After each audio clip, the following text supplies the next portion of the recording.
What if Britain is about to surrender one of its last real levers of sovereignty, not through a public vote or parliamentary showdown, but by quietly tying its economic fortunes to the bureaucratic machine of Brussels under the guise of climate virtue?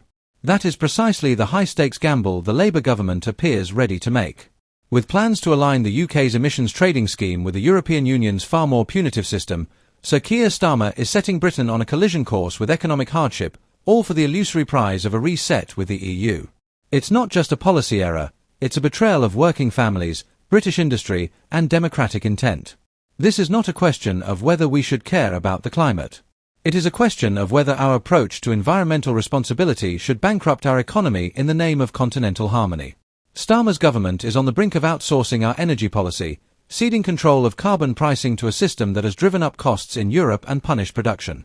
In the UK, where energy bills have already pushed households to the brink and industrial output teeters under cost pressures, this move is economic masochism masquerading as progressive politics. Linking the UK's carbon credit system to the EU's may sound innocuous, even cooperative. But let's be brutally clear, the EU's carbon prices are significantly higher than Britain's. This isn't about harmonisation, it's about submission. It's about adopting a pricing mechanism that forces British companies to pay more to emit carbon, raising the cost of energy, transportation, manufacturing, everything. And who pays the ultimate price? Not the political class or their technocratic partners in Brussels, but working families, small businesses, and already struggling industries across the country. This is policy designed in an echo chamber, where idealism suffocates realism and net zero becomes less a goal and more a zealotry.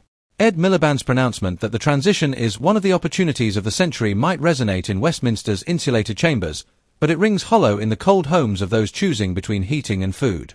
The Labour narrative casts critics as fossil fuel apologists, yet fails to acknowledge the genuine economic consequences of moving too far, too fast, on the back of an electorate that never voted for this kind of economic upheaval. Let's dispense with the sanctimony. This isn't about saving the planet tomorrow. It's about punishing people today. A 50% rise in the cost of carbon credits isn't just a statistic, it's the real-world equivalent of a stealth tax on British productivity. It's the slow strangulation of domestic manufacturing, logistics, and energy production.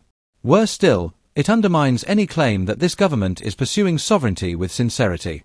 After Brexit, Britain had the chance to set its own climate pathway, tailored, competitive, and economically sensible.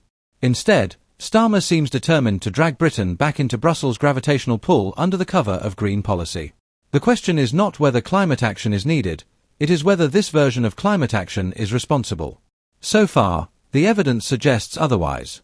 Starmer's Labour has introduced bill after bill with the kind of moral fervour that substitutes optics for outcomes.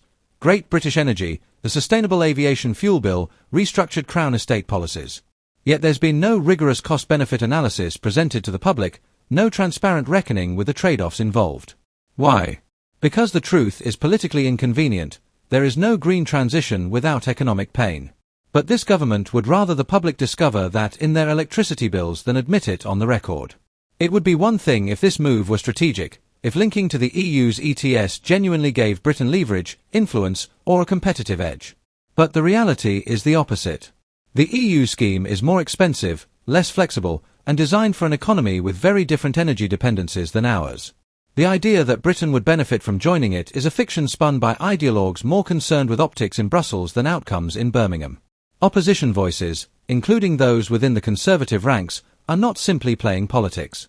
They're voicing a legitimate and growing concern that Britain is being governed by symbolism rather than substance.